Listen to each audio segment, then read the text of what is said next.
Nesse vídeo eu vou te mostrar os tipos de desenquadramento do MEI e o cuidado que você deve ter ao fazer esse processo.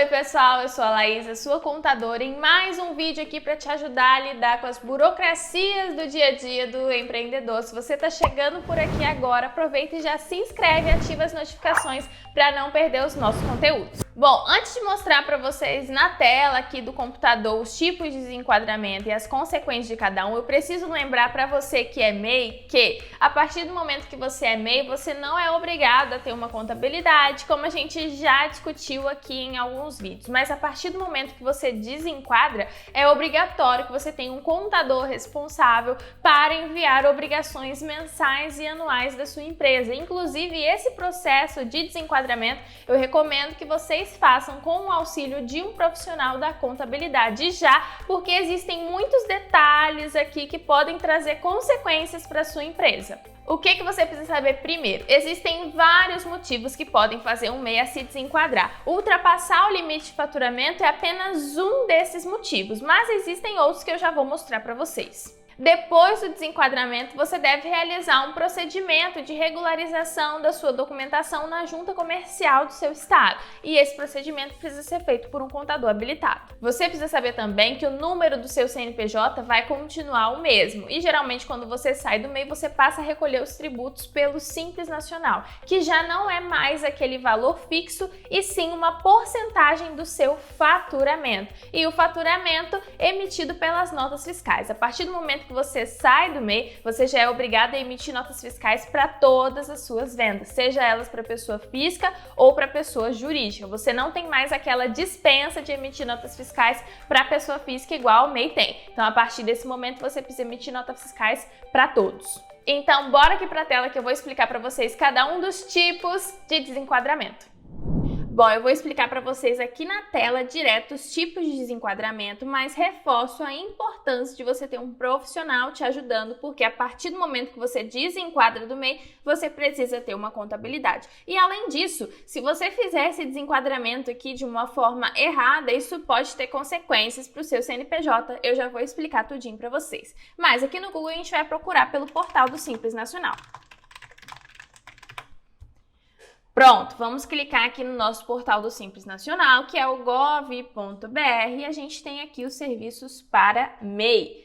Aqui a gente vai ter o quê? Desenquadramento e tem a comunicação de desenquadramento do CIMEI. Aqui você não consegue clicar porque é um serviço que você precisa ter o código de acesso ou certificado digital. Então eu vou entrar aqui com o código de acesso, clicar na chavinha, clicar aqui em avançado e vou digitar os dados aqui para a gente entrar dentro da tela do desenquadramento. Gente, olha essa tela de desenquadramento aqui. Não é uma coisa simples de se fazer, mas olha só o que a gente tem. Desenquadramento do CIMEI por comunicação obrigatória do contribuinte, participação em outra empresa. Como a gente já viu aqui em outros vídeos, o MEI ele não pode ter participação em outra empresa como sócio, administrador ou titular. Então, se você vai abrir uma nova empresa, você tem que se desenquadrar do MEI e aqui você iria nessa opção.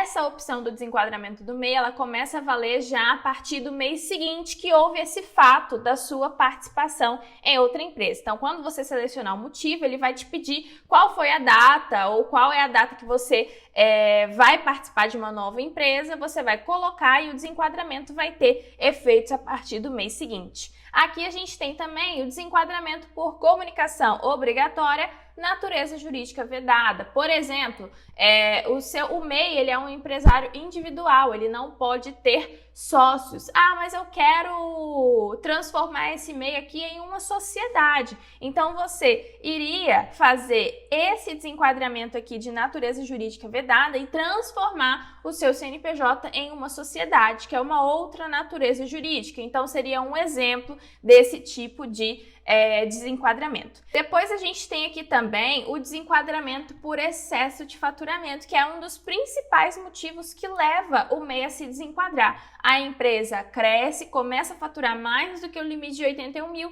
e tem que se desenquadrar. E aqui a gente vê que tem 4 opções, escolher essas opções é uma coisa muito importante, escolher de forma correta para que você não tenha problemas. Mas olha o que a gente tem aqui.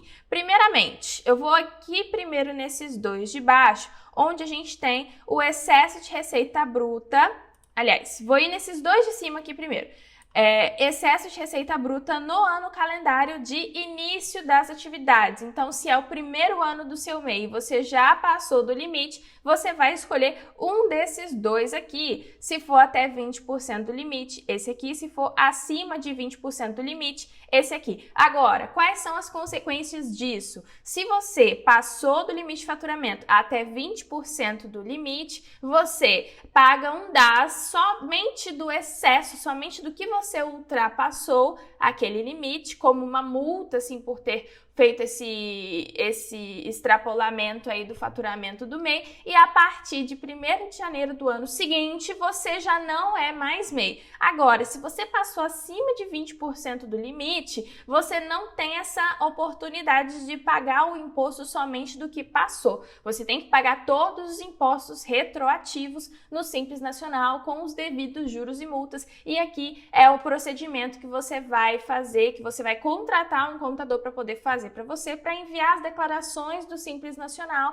e apurar os seus impostos desde o mês que você iniciou as suas atividades. Então, a diferença entre extrapolar até 20% e acima de 20% é essa. Até 20% você só paga o imposto do Simples sobre o valor que ultrapassou o limite de faturamento e você passa a ser MEI a partir do ano seguinte. Agora, mais de 20%, o seu desenquadramento ele vai ser retroativo, vai vir até o 1º de janeiro ou, no caso aqui, do início das atividades até o início das suas atividades. Então, a diferença entre esses dois de cima para esses dois de baixo é apenas o ano onde você está fazendo esse desenquadramento. Se for no 1º ano do seu MEI, vai ser nesses dois de cima. Se for nos outros anos do seu MEI, vai ser nesses dois aqui de baixo, tá? Então, é importante você fazer essa escolha adequadamente.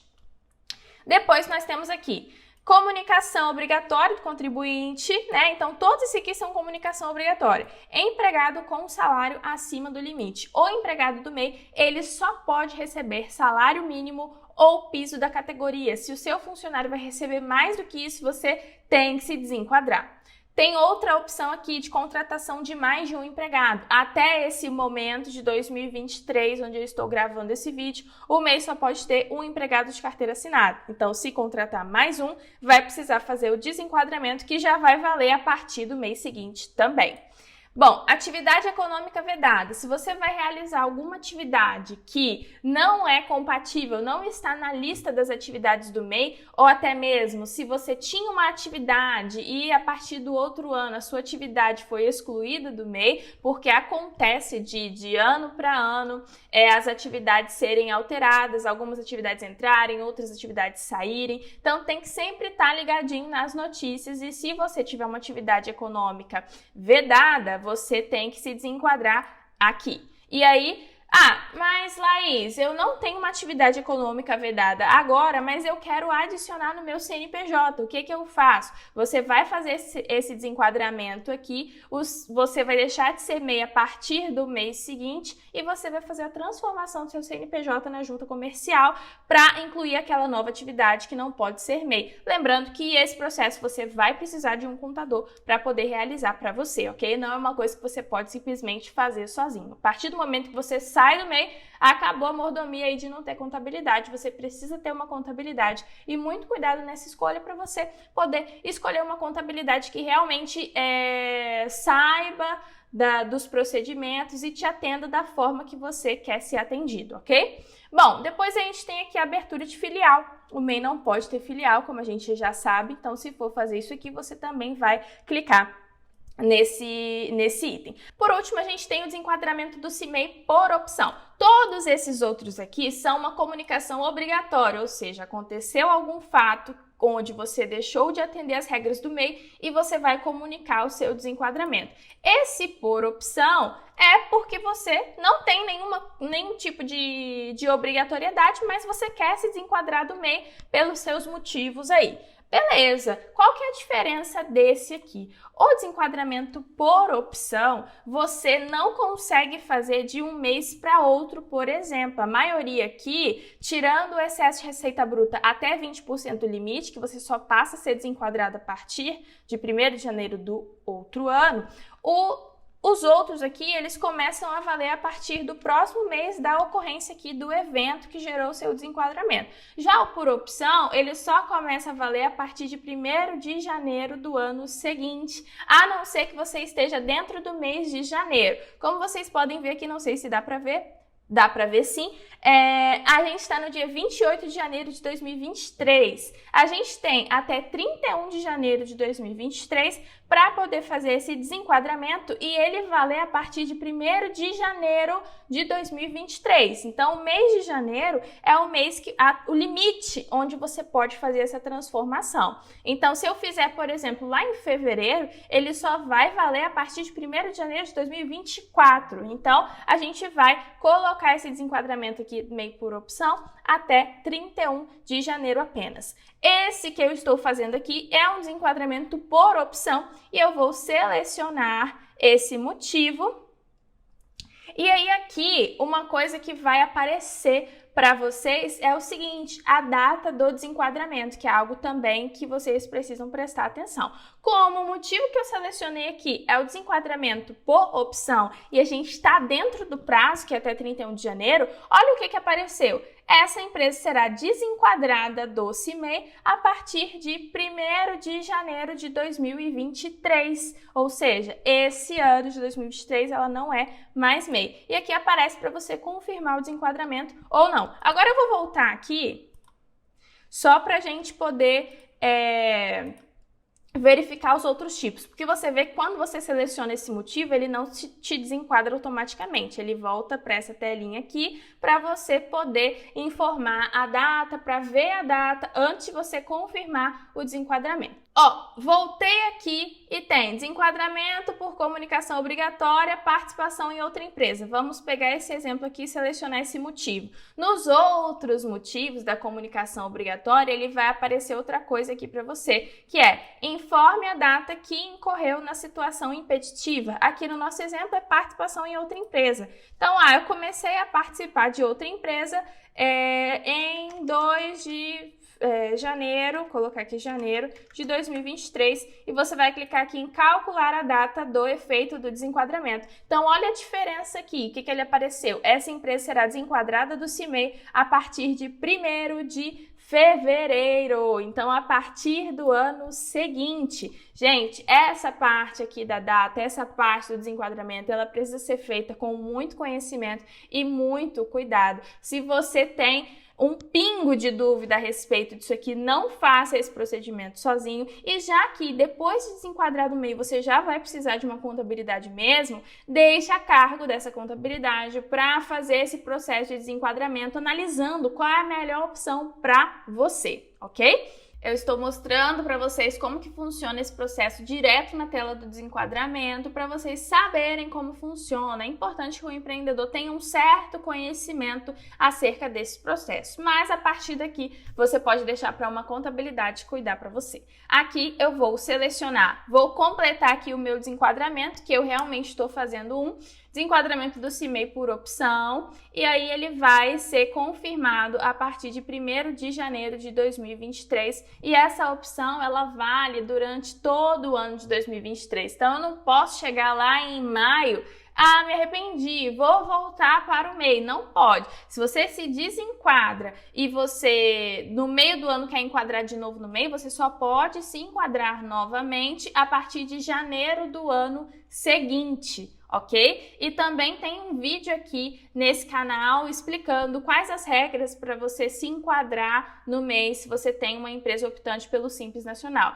Lembrando que depois do desenquadramento você precisa fazer um processo de regularização da sua documentação na junta comercial do seu estado, ok? Então eu vou apertar aqui em confirmar o desenquadramento. E olha só o que aparece. Opção realizada com sucesso. Esse MEI foi desenquadrado por opção em 1º de janeiro de 2023. A gente ainda está no prazo de fazer esse procedimento, porque estamos ainda no dia 28, mas esse prazo já está acabando, porque até o dia 31. Se você quiser depois fazer o desenquadramento por opção, você precisa esperar até janeiro do ano seguinte, tá bom? Para deixar de ser MEI. Você já pode fazer a opção agora, mas ela só vai começar a valer a partir de janeiro de 2024. Agora não, né? Se passar o prazo de 31 de janeiro. Se esse vídeo te ajudou, não esquece de deixar o seu like e compartilhar com seu amigo empreendedor. Grande beijo para vocês e até o próximo vídeo.